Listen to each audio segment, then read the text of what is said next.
The mahogany doors of courtroom 12 burst open just as Judge Harrison lifted his gavel. Every head turned as 8-year-old Maya Rodriguez marched down the center aisle, her sneakers squeaking against the polished floor. "Your Honor, I can defend him." Her small voice cut through the stunned silence like a knife. She pointed directly at Adrian Cross, the 22-year-old tech billionaire sitting alone at the defense table, his expensive suit wrinkled from a sleepless night in county lockup. The courtroom exploded. "Order! Order!" Judge Harrison banged his gavel as reporters scrambled for photos, the prosecution team jumped to their feet objecting, and bailiffs moved toward the child. But Maya stood her ground, clutching a stack of legal books nearly as tall as herself. "Bailiff, escort the child," District Attorney Rebecca Sterling began. "Wait." Judge Harrison held up his hand, studying the determined little girl. In 30 years on the bench, he'd never seen anything like this. "Young lady, what's your name?" "Maya Rodriguez, Your Honor." She straightened her shoulders. "And I formally request to represent Mr. Cross as his legal counsel." Laughter rippled through the gallery. Adrian looked up for the first time all morning, his tired eyes meeting Maya's fierce brown ones. Something passed between them, recognition, maybe, or hope. "Miss Rodriguez," Judge Harrison said gently, "children can't practice law. You need a license, years of education." "I know about Miranda versus Arizona," Maya interrupted, "and Gideon versus Wainwright, which says everyone has the right to an attorney. What about when nobody wants to be your attorney? What happens then?" The laughter died. Every lawyer in the room knew she was right. Adrian's third attorney had withdrawn that morning, leaving him defenseless against charges that could send him to prison for 20 years. "How do you know about those cases?" Judge Harrison leaned forward. Maya's chin trembled slightly. "My parents were lawyers. Maria and David Rodriguez. They died 3 years ago." She clutched the books tighter. "I've been reading their law books every night since. At the orphanage. Sister Catherine says I'm obsessed, but I think—" Her voice grew stronger. "I think maybe they're still teaching me." The courtroom was dead silent now. Even the reporters had stopped clicking their cameras. "Your Honor," Maya continued, "I've been writing to Mr. Cross for 6 months. He didn't steal that money." "I know he didn't." "You've been corresponding with the defendant?" D.A. Sterling's voice was sharp. "Your Honor, this is highly irregular. The child has been in contact with someone who needed a friend," Maya shot back. "Everyone else gave up on him. His lawyers, his family, the newspapers. But I read everything. Every single document they put online. The numbers don't add up. The charities books show." "That's enough." Judge Harrison's voice was firm but not unkind. "Miss Rodriguez, I admire your passion, but the law is clear. You cannot represent anyone in this court." Maya's face crumpled for just a moment. Then she squared her small shoulders again. "Then the law is wrong." Adrian Cross spoke for the first time that day. "Your Honor, I'd like to address the court." Judge Harrison nodded. Adrian stood slowly, his chains clinking. "3 attorneys have abandoned me. The 4th won't return my calls. The papers have already convicted me. But this little girl," his voice cracked, "she's the only person who still believes I'm innocent. If I'm going to lose everything anyway, I want her to know I fought." "Mr. Cross," Judge Harrison warned, "what are you saying?" "I'm saying I formally request Maya Rodriguez as my legal counsel." The courtroom erupted again. D.A. Sterling was on her feet, shouting objections. Reporters rushed for the exits, already filing their stories. The bailiffs looked confused, waiting for orders. But Judge Harrison was staring at Adrian and Maya, seeing something that made him pause. The young man's desperate hope. The child's unwavering faith. In all his years of broken promises and lost causes, he'd rarely seen such pure belief in justice. "Mr. Cross," he said slowly, "you understand this request is impossible to grant." "I understand a lot of impossible things are happening to me lately," Adrian replied. But maybe it's time to ask why an 8-year-old girl is the only person in this city who cares about the truth. Maya stepped closer to the defense table. Mr. Cross? I'm not giving up. Even if they won't let me be your lawyer, I'm not giving up. Adrian's eyes filled with tears he'd been holding back for months. I know you won't, Maya. That's what scares me. Outside the courthouse, news vans were already arriving.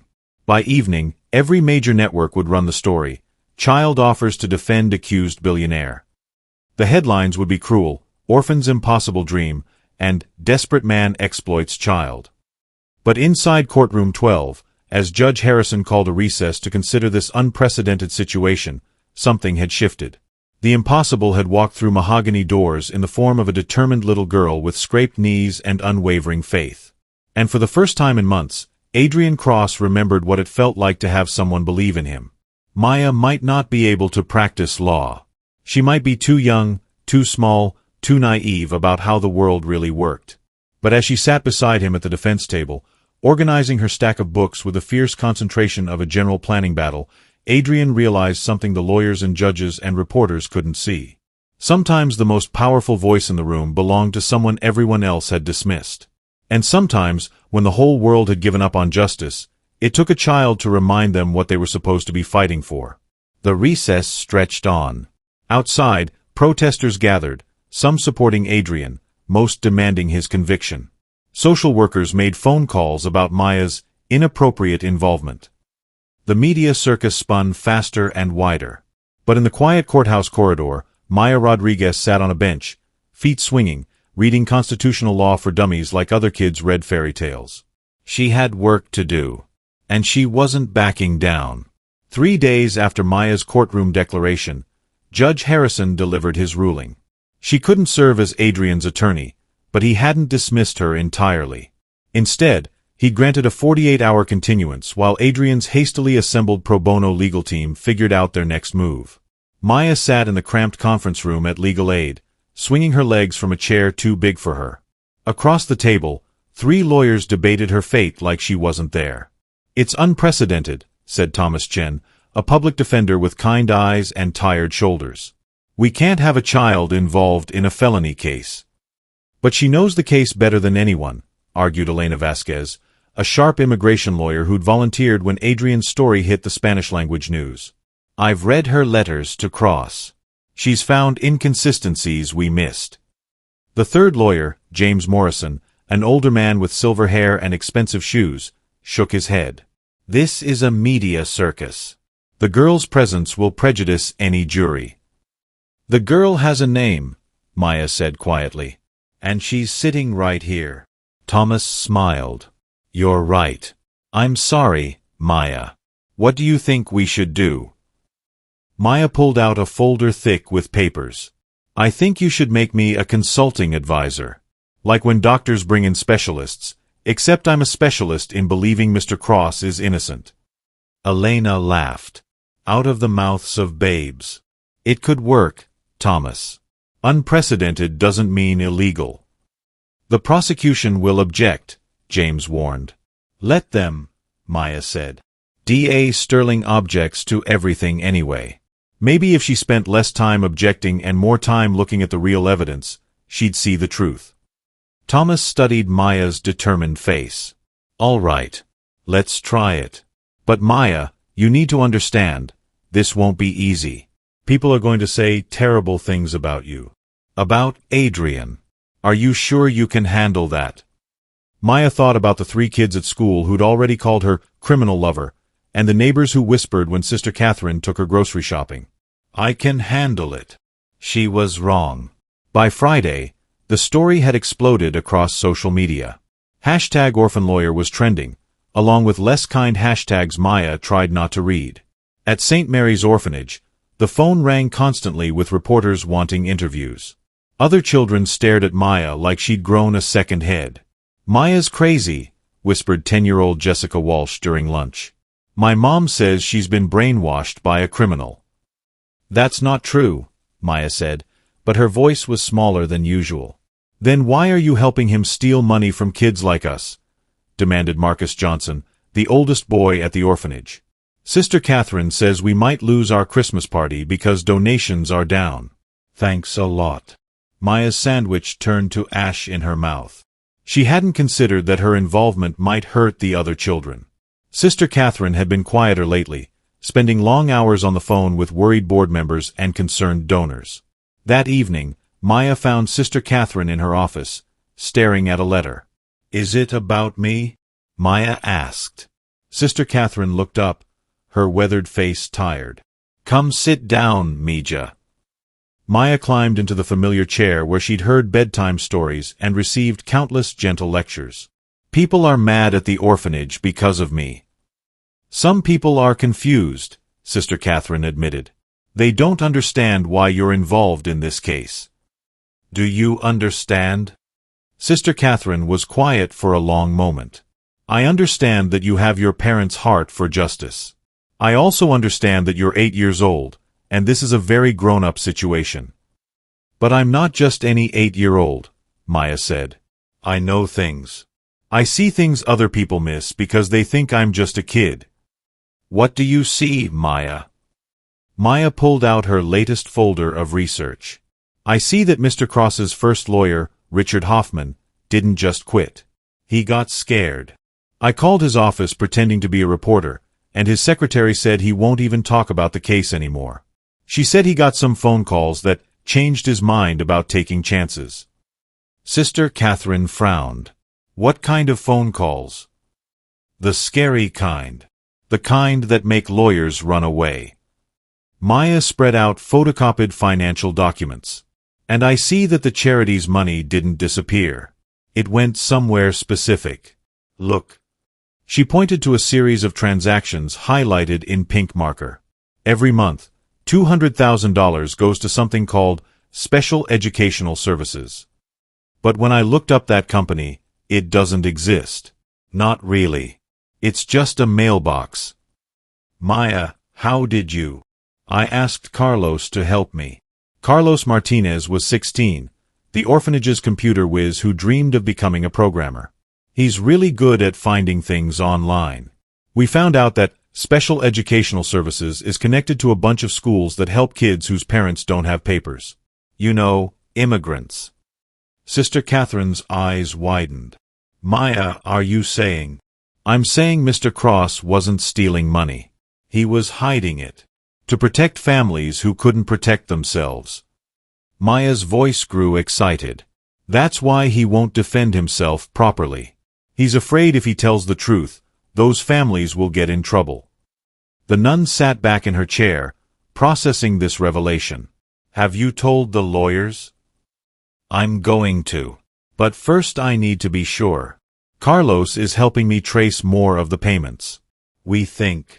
A knock at the door interrupted them. Sister Catherine called, "Come in," and Dr. Patricia Williams from Child Services entered, followed by a man in an expensive suit Maya didn't recognize. "Sister Catherine," Dr. Williams said formally, "we need to discuss Maya's situation." The man stepped forward. "I'm Vincent Blackstone, representing the interests of concerned community members. We're here to discuss a very generous offer." Sister Catherine's hand found Maya's shoulder protectively. "What kind of offer?" Vincent smiled, but it didn't reach his eyes. "A $5 million donation to St. Mary's.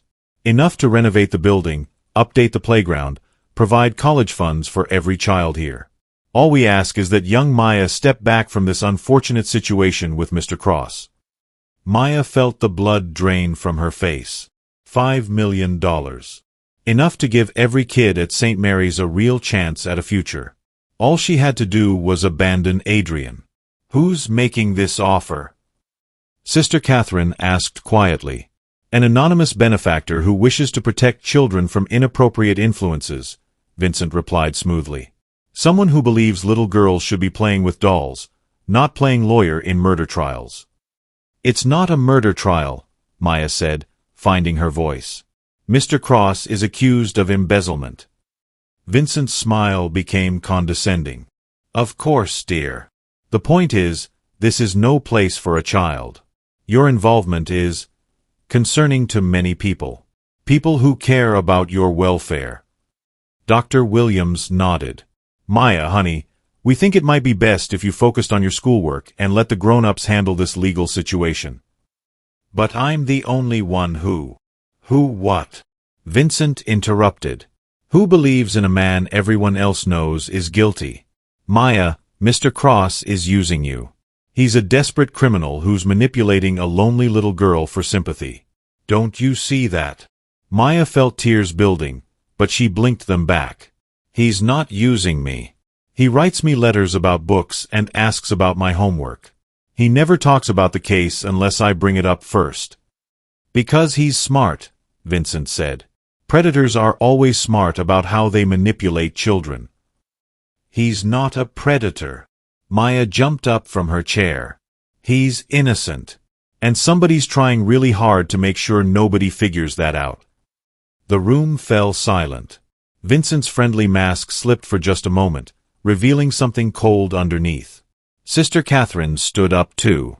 Mr. Blackstone, I appreciate the generous offer, but I need to discuss this with our board of directors. Of course. Vincent recovered his smile. But please don't wait too long. Opportunities like this don't come around often. It would be a shame if Maya's stubbornness cost all these children their futures. After they left, Maya and Sister Catherine sat in heavy silence. $5 million, Maya whispered. I know, Mija. The other kids would hate me forever if they knew I cost them that money. Sister Catherine knelt beside Maya's chair. Listen to me. You are not responsible for other people's choices to give or withhold money. And you are not responsible for fixing everything wrong in the world. But if Mr. Cross is innocent, then the truth will come out, with or without you. Maya looked into Sister Catherine's kind eyes. Do you believe he's innocent? Sister Catherine was quiet for a long moment. I believe you believe he's innocent. And I believe you're one of the smartest, most honest people I know. So yes, I think there's more to this story than anyone realizes. Even if it costs us $5 million? Even then. That night, Maya couldn't sleep.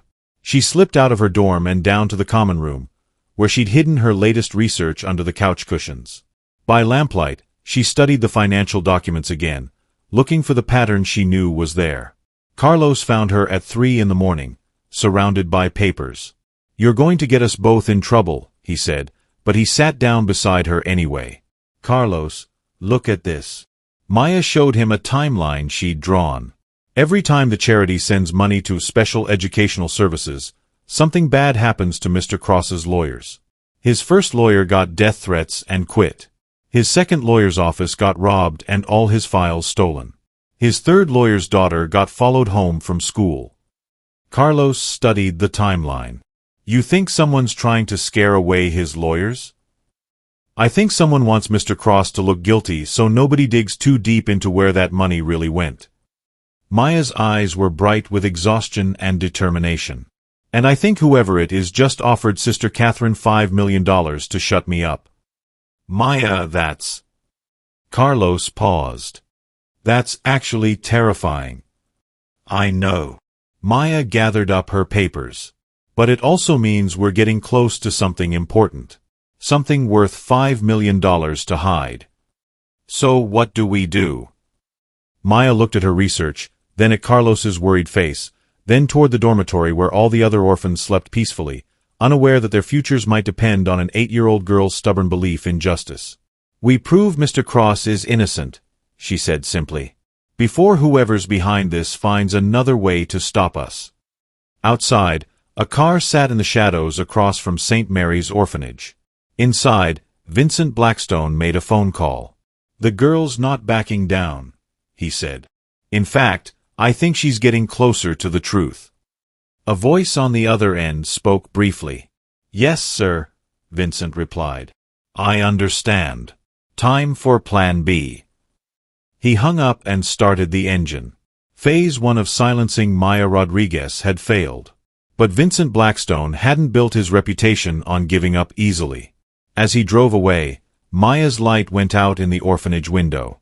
But across town, in a county jail cell, Adrian Cross lay awake staring at the ceiling, wondering if believing in a little girl's faith had been the biggest mistake of his life. Or maybe, just maybe, the only thing that could save them both. Wanting to see what would happen next, subscribe to this channel to get to listen to more of our upcoming exciting stories. Click on the subscribe button now. Thank you. 2 weeks after Vincent Blackstone's visit, Maya sat in Thomas Chen's office with a discovery that changed everything. Spread across his desk were financial records Carlos had helped her decode, showing a web of corruption that reached the highest levels of Adrian's charity foundation. "Look at the signatures," Maya said, pointing to a series of authorization forms. Every time money moved to the Special Educational Services account, it needed 3 board member signatures. Mr. Cross signed them all, but so did his uncle Martin Cross and the foundation's treasurer, Patricia Wells. Elena Vasquez leaned over the documents. If they all signed off on these transfers, then legally they were all responsible for where the money went, Thomas finished. Which means if Adrian was stealing, so were they. Maya shook her head. But Mr. Cross wasn't stealing. He was trying to help people. Look at this. She pulled out a handwritten note in Adrian's messy scrawl. He wrote to someone named Father Miguel about enrollment for our kids in something called the Safe Harbor Program. Maya, how did you get Adrian's personal correspondence? James Morrison asked, looking worried. He gave it to me yesterday when I visited him. Maya's voice was matter-of-fact. I told him I needed to understand exactly how the charity worked, so he wrote down everything he could remember about the special program. Thomas rubbed his temples. Maya, you can't just visit clients without. I'm not a lawyer, remember? I'm a consulting advisor. And anyway, Sister Catherine came with me. Maya pulled out more papers. Mr. Cross told me the Safe Harbor program started 3 years ago, right after his parents died in that car accident. He wanted to honor their memory by helping kids whose families couldn't get help anywhere else. Elena studied the timeline. 3 years ago. That's when Adrian inherited control of his tech company and the foundation. And when someone started planning to take it all away from him, Maya said quietly. The room fell silent as the implications sank in. Maya, Thomas said carefully, are you suggesting that someone murdered Adrian's parents to gain control of his inheritance? I'm suggesting that someone's been planning this for a long time. And I think I know who. Maya pulled out a photograph from a charity gala. This is from the foundation's website. See the man standing next to Mr. Cross. That's Martin Cross, Adrian's uncle, James identified. And the woman next to him is Patricia Wells, the treasurer. And the man behind them is Vincent Blackstone, the same man who offered Sister Catherine $5 million to make me go away. Maya's voice was steady, but her hands trembled slightly. They're all working together. Elena leaned back in her chair. This is huge, Maya. If you're right, we're not just dealing with embezzlement. We're talking about conspiracy, fraud, possibly murder. Which is why we need proof, Thomas said. Real proof that will hold up in court. Maya stood up. Then let's go get it. I want to talk to the families who were helped by the Safe Harbor program. The ones Mr. Cross was protecting. Maya, they won't talk to lawyers, Elena warned. These families are terrified of anyone official. Immigration, police, courts, we represent everything they're afraid of. But they might talk to me, Maya said. I'm just a kid. And I speak Spanish. You speak Spanish? James looked surprised. Maya smiled for the first time all week. Sister Catherine made sure all of us learned. She says we live in a big world, and we should be able to talk to everyone in it. That afternoon, Maya and Elena drove to a small neighborhood where many immigrant families lived. Elena had contacted Father Miguel Santos, the priest Adrian had mentioned in his notes, who agreed to introduce them to families who might talk. Remember, Elena said as they parked outside a small white church, these people are scared. Don't push if someone doesn't want to talk. But Maya's natural warmth and genuine concern opened doors that had been closed to everyone else. When she sat on Maria Gutierrez's couch and played with her 3-year-old son while asking gentle questions about the Safe Harbor program, the truth came pouring out. Mr. Adrian, he saved my Pablo, Maria said in careful English, tears in her eyes. Pablo needs surgery for his heart, but we have no papers, no insurance. Mr. Adrian, he pay for everything. Operation, hospital, medicine. He say Pablo is just little boy who need help. 8-year-old Carmen Rodriguez, no relation to Maya, brought out a school report card full of A's. Mr. Adrian pays for my school. The good school where they don't ask questions about my mama's papers. He says education is a right, not a privilege. Family after family shared similar stories. Adrian's foundation had quietly paid for medical care, education, and basic needs for dozens of undocumented children, all while keeping their identities secret to protect them from deportation. He never asked for anything back, said Roberto Silva, whose daughter's cancer treatment had been funded entirely by the foundation. He just said every child deserves a chance. By the end of the afternoon, Maya had collected sworn statements from 12 families, all testifying to Adrian's generosity and the foundation's legitimate work. But their success didn't go unnoticed. That evening, Sister Catherine called Maya into her office with a grim expression. On her desk was a manila envelope with no return address. "This was delivered an hour ago," Sister Catherine said. The courier insisted I open it immediately. Inside were photographs of Maya at the church, talking with the immigrant families. Also included were financial documents supposedly showing irregularities in St. Mary's orphanage accounts, missing donation money, inflated expenses, fraudulent tax claims. The note was typed on expensive letterhead. These irregularities will be reported to the IRS and state authorities unless the girl ceases her involvement in the cross case within 48 hours. Consider this a final warning. Maya stared at the fabricated documents. These are lies. You would never steal money from the orphanage. I know that, and you know that, Sister Catherine said. But proving it would take time and lawyers we can't afford. In the meantime, we could lose our license to operate. All the children would be moved to other facilities. Maya felt the walls closing in. First the $5 million bribe, now threats against the orphanage itself. Whoever was behind this knew exactly where to apply pressure. Sister Catherine, I have to tell you something. Maya's voice was barely a whisper. I think I know why they want me to stop so badly. She pulled out a file she'd been carrying all day. Carlos helped me look up information about my parents' accident. The car crash that killed them 3 years ago. Sister Catherine leaned forward. Maya, what did you find? Their law firm handled the initial setup for Adrian's foundation. My mama, Maria Rodriguez, and my papa, David Rodriguez, were the lawyers who created the legal structure for the Safe Harbor program. Maya's hands shook as she spread out newspaper clippings and police reports. They died 2 weeks before they were supposed to testify in a lawsuit about some irregularities in another charity case. A case involving Martin Cross.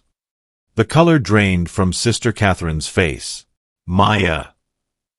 It wasn't an accident, Maya whispered.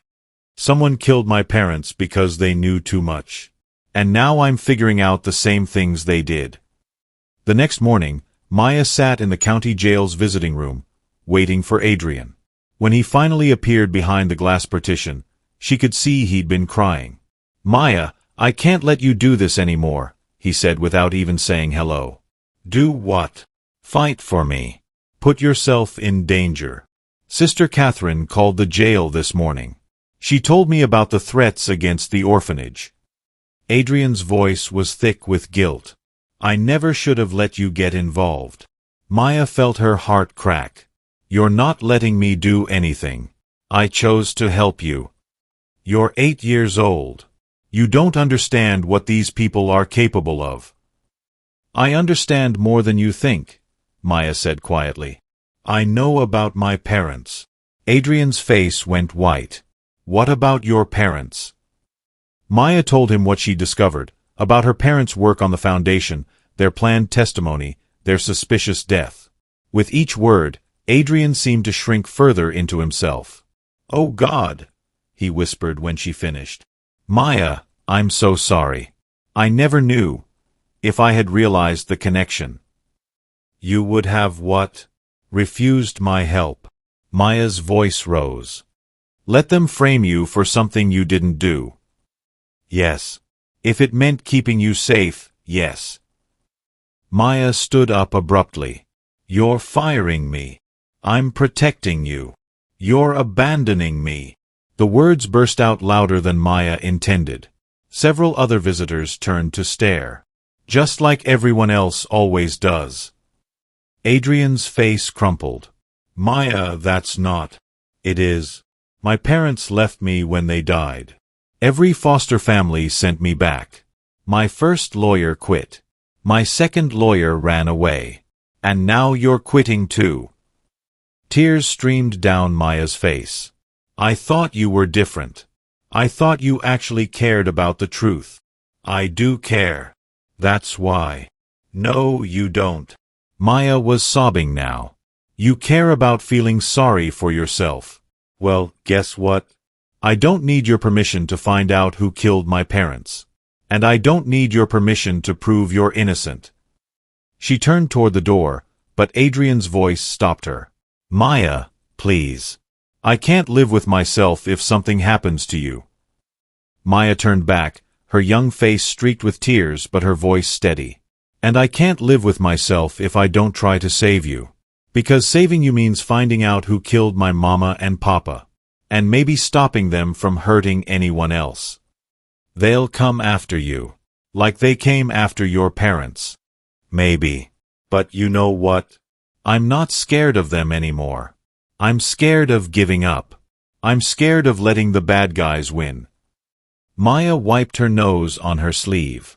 My parents died trying to protect people who couldn't protect themselves.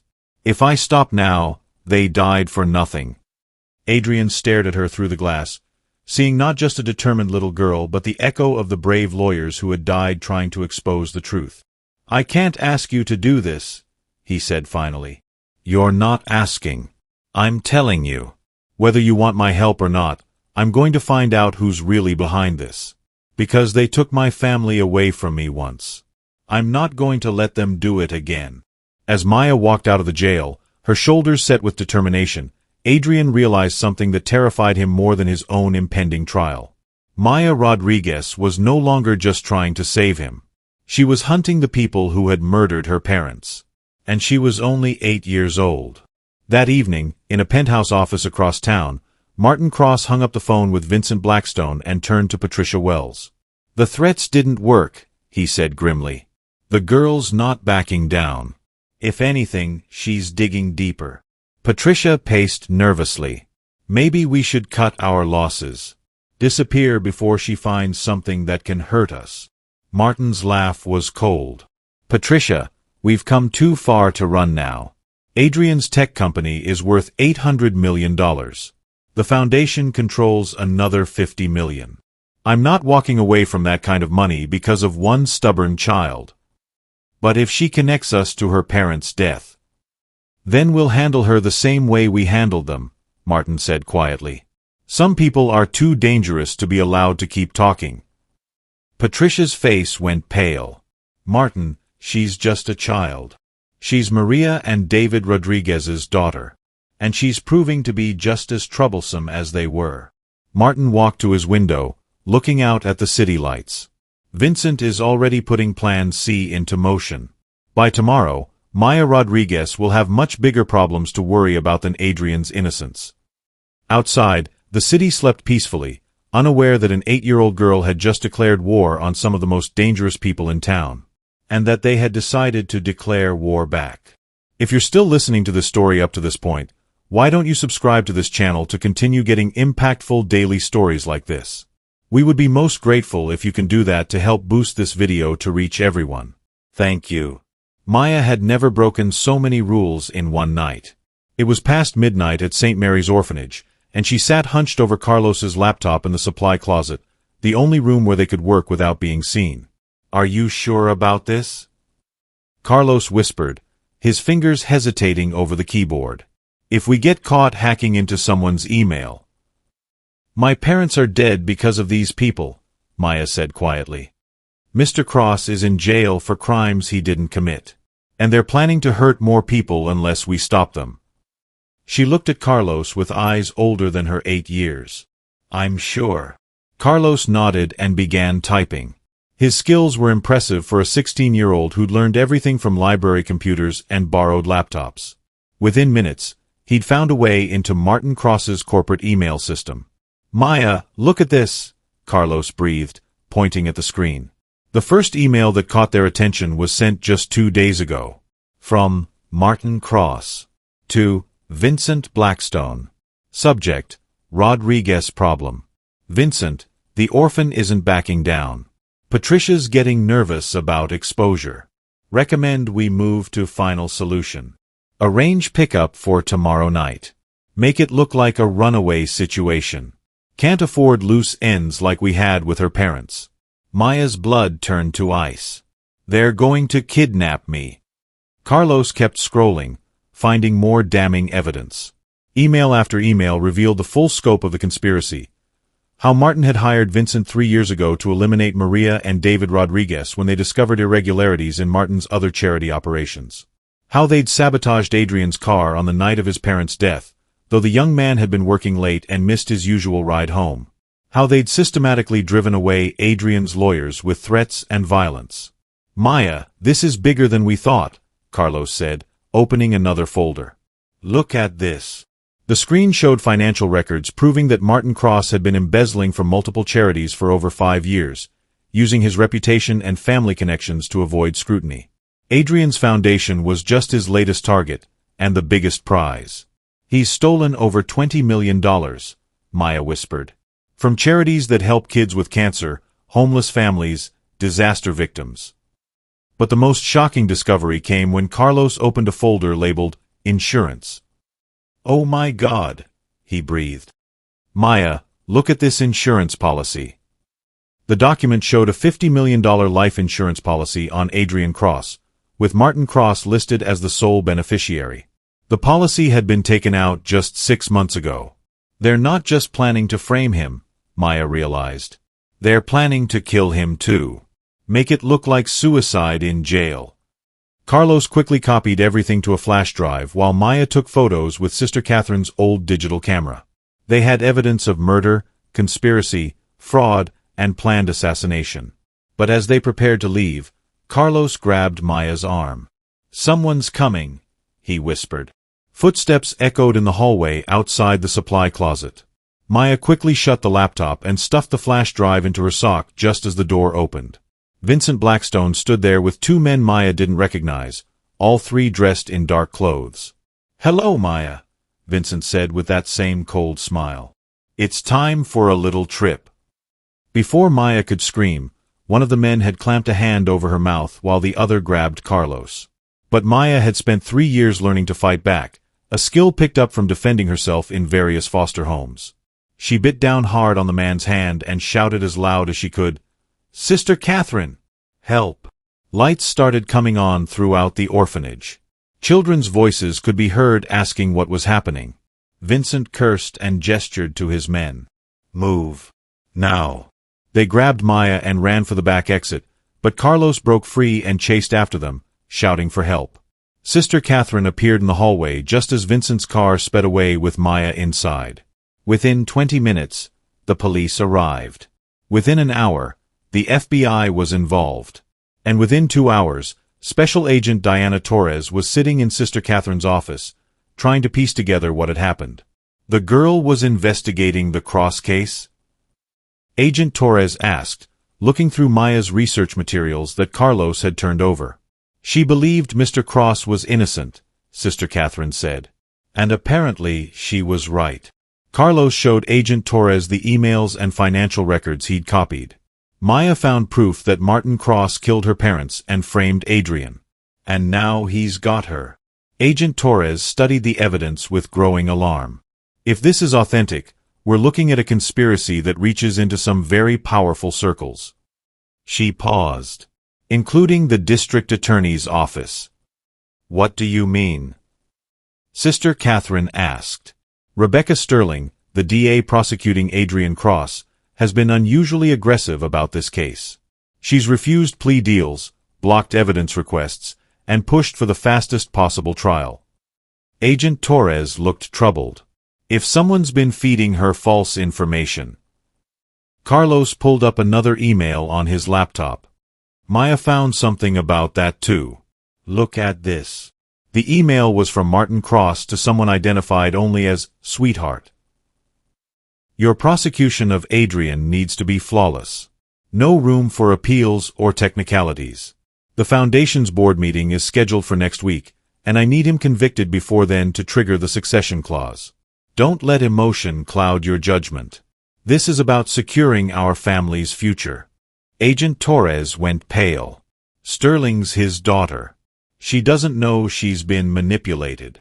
Meanwhile, Maya found herself in the back of a luxury sedan, her hands tied but her mind racing. Vincent sat beside her while Martin Cross spoke quietly on his phone in the front passenger seat. Yes, I have her, Martin was saying.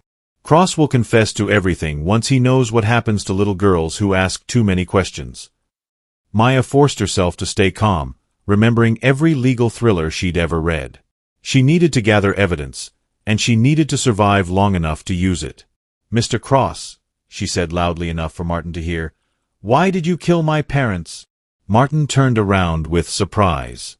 Bold little thing, aren't you? Just like your mother. So you did kill them. Vincent laughed.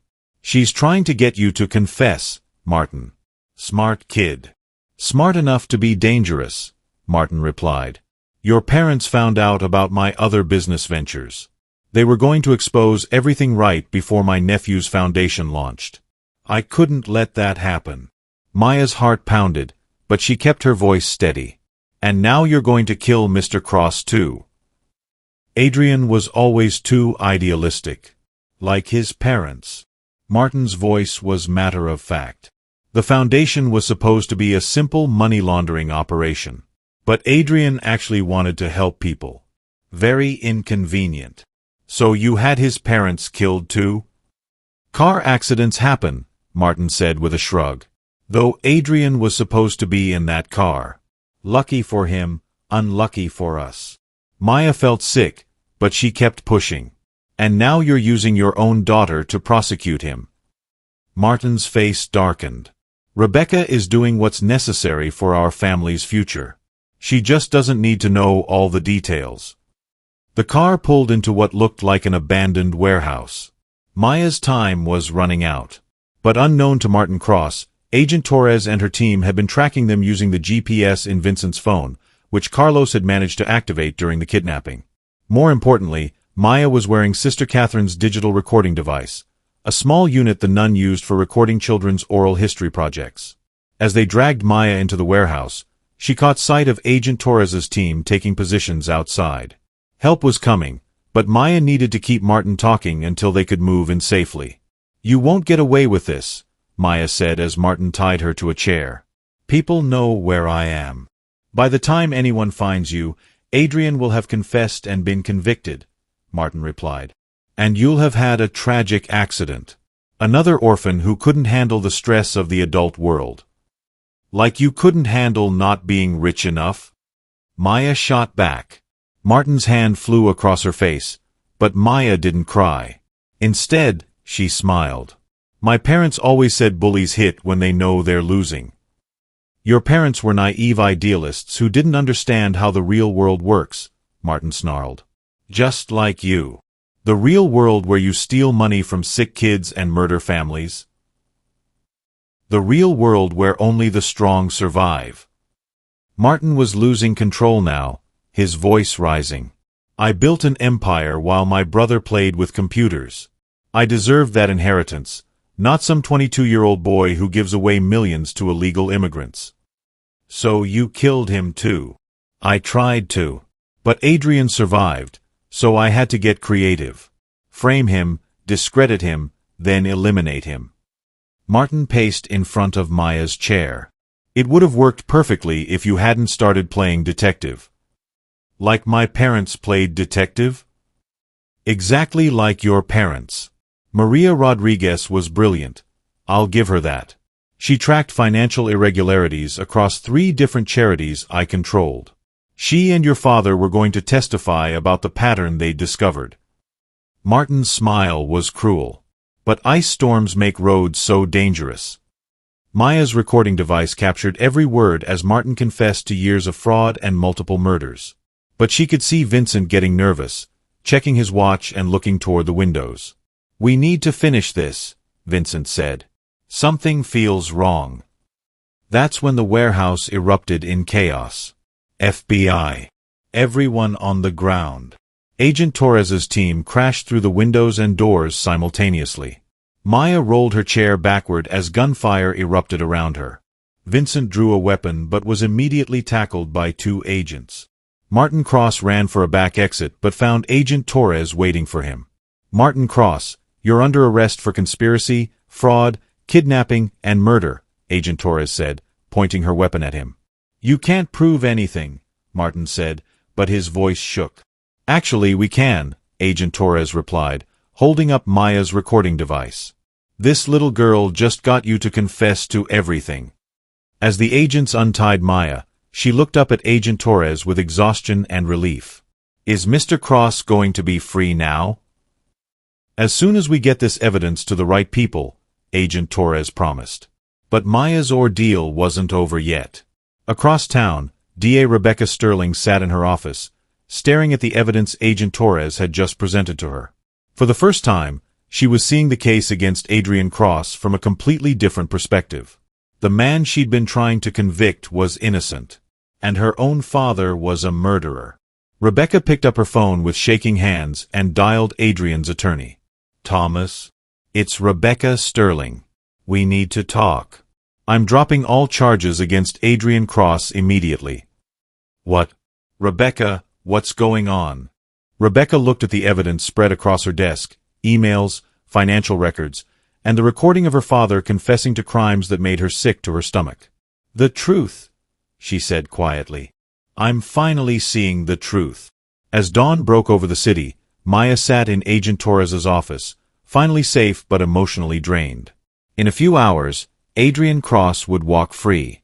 The conspiracy that had killed her parents would be exposed, and justice, at last, would be served. But Maya couldn't stop thinking about Rebecca Sterling, who had to live with the knowledge that her own father had manipulated her into prosecuting an innocent man. Some victories, Maya was learning, came with a price that even the winners had to pay. Outside, news vans were already gathering. The story of the 8-year-old girl who solved a murder conspiracy was about to become front-page news around the world. But Maya just wanted to go home to St. Mary's Orphanage and hug Sister Catherine. She'd found the truth she'd been looking for. Now she had to figure out how to live with it. 3 weeks after Maya's rescue from the warehouse, she stood outside the county courthouse wearing her best dress, a simple blue one Sister Catherine had bought for special occasions. Today was the most special occasion of Maya's 8 years of life. Today, Adrian Cross would finally walk free. The courthouse steps were packed with reporters, legal professionals, and supporters who had followed Maya's story.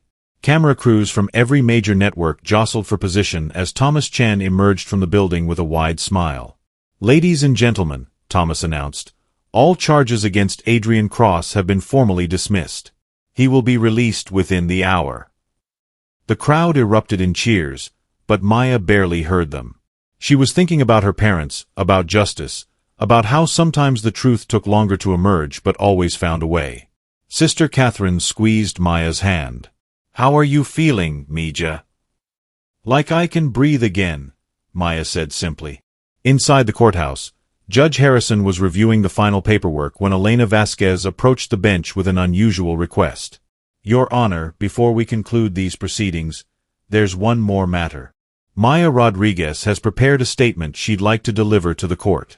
As the person whose investigation led to the truth being revealed, I believe she's earned that right." Judge Harrison looked surprised.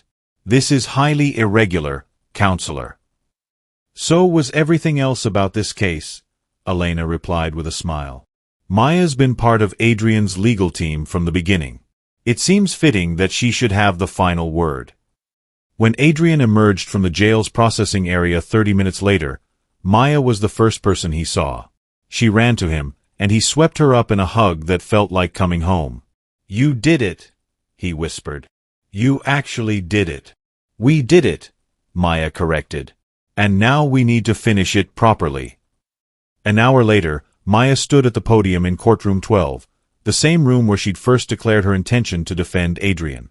But this time, she wasn't interrupting proceedings. She was officially part of them. Judge Harrison had granted Elena's request, recognizing Maya as an honorary member of Adrian's legal team for the purpose of delivering her statement. The courtroom was packed: reporters, lawyers, the immigrant families Maya had interviewed, children from St. Mary's Orphanage, and even Rebecca Sterling, who sat in the back row with tears in her eyes. Maya looked out at the crowd, then at Adrian sitting at the defendant's table where he belonged, as a free man.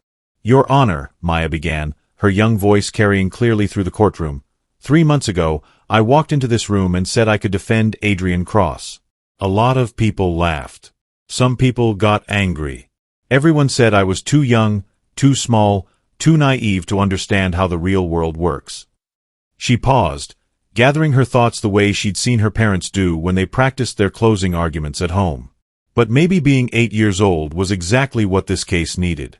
Because when you're 8, you still believe that right and wrong matter more than money and power.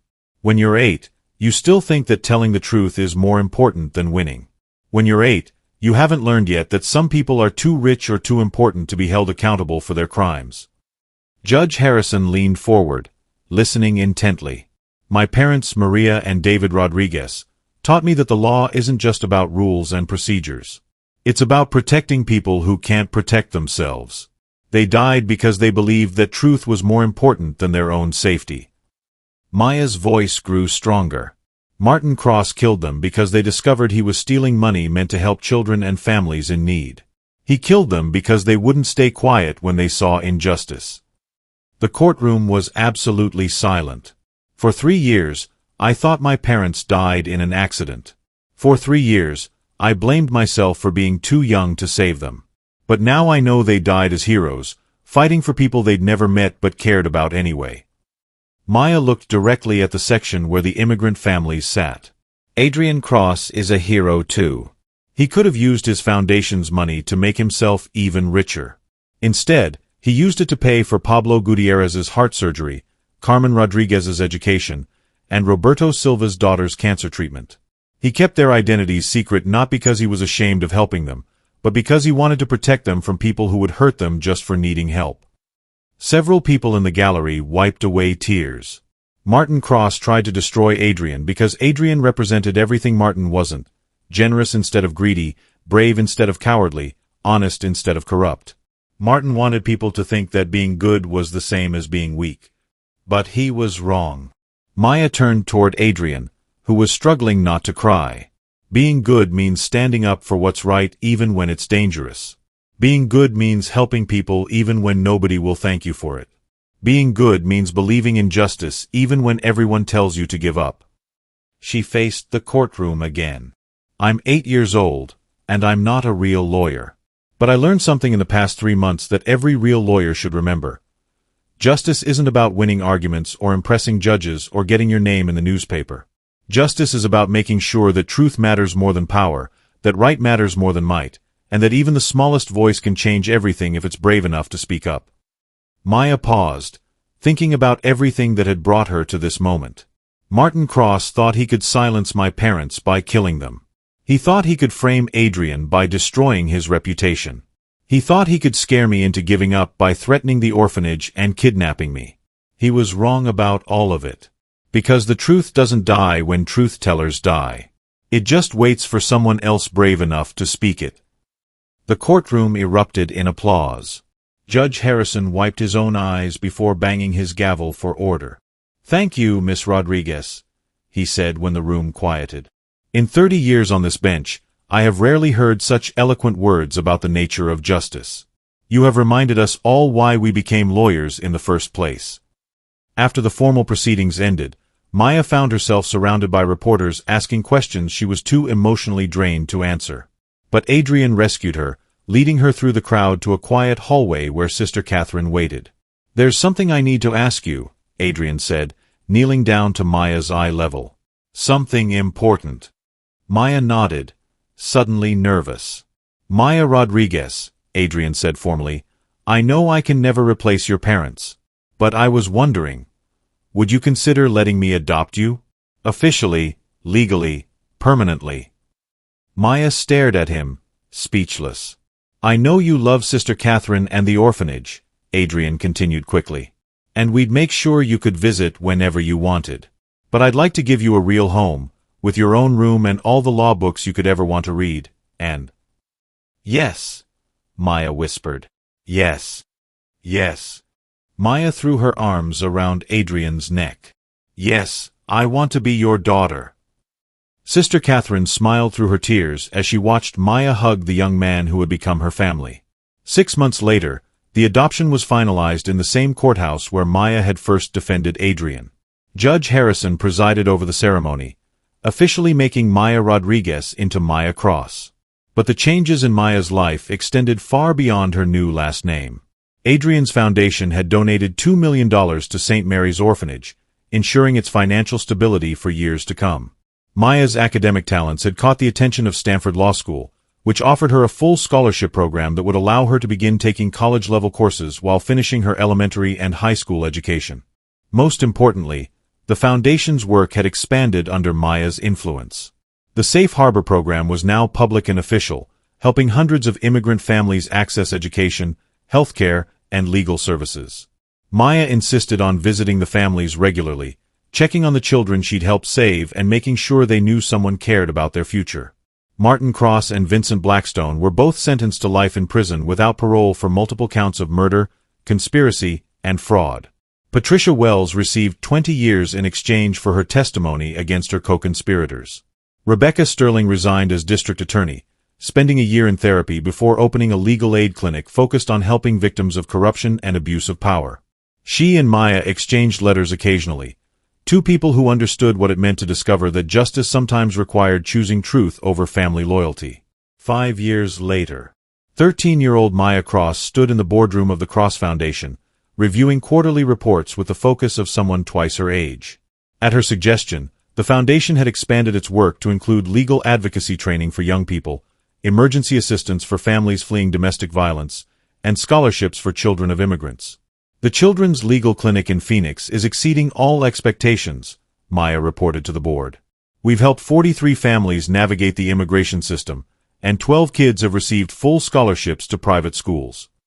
Adrian, now 27 and serving as both CEO of his tech company and president of the foundation, smiled proudly at his daughter.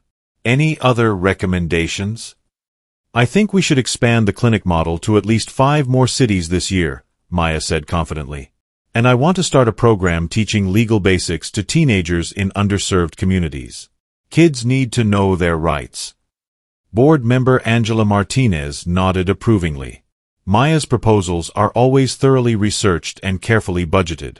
I support both initiatives.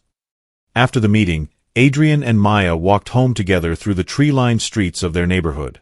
Maya was explaining her latest research project, a comparative analysis of juvenile justice systems in different states, when Adrian realized how normal this had become. The brilliant, determined little girl who had saved his life had grown into a brilliant, determined teenager who was already changing the world.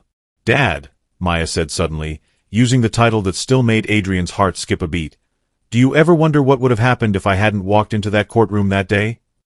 Adrian considered the question seriously. You mean if you had stayed home and let the grown-ups handle everything? Yeah. Well, I'd probably be in prison for the rest of my life. Martin would have stolen millions more dollars from charities. Your parents' murders would never have been solved. And dozens of families wouldn't have gotten the help they needed. Maya nodded thoughtfully. But do you think someone else would have figured it out eventually? Maybe. Eventually. But how many people would have suffered while we waited for eventually to arrive? Adrian stopped walking and looked at his daughter. Maya, do you remember what you said in your statement that day? About how the smallest voice can change everything if it's brave enough to speak up. Of course. That wasn't just a nice sentiment. That was the truth about how justice actually works. It doesn't happen automatically. It doesn't happen because powerful people suddenly develop consciences. It happens because ordinary people, sometimes very small ordinary people, decide they care more about doing what's right than about protecting themselves. Maya smiled.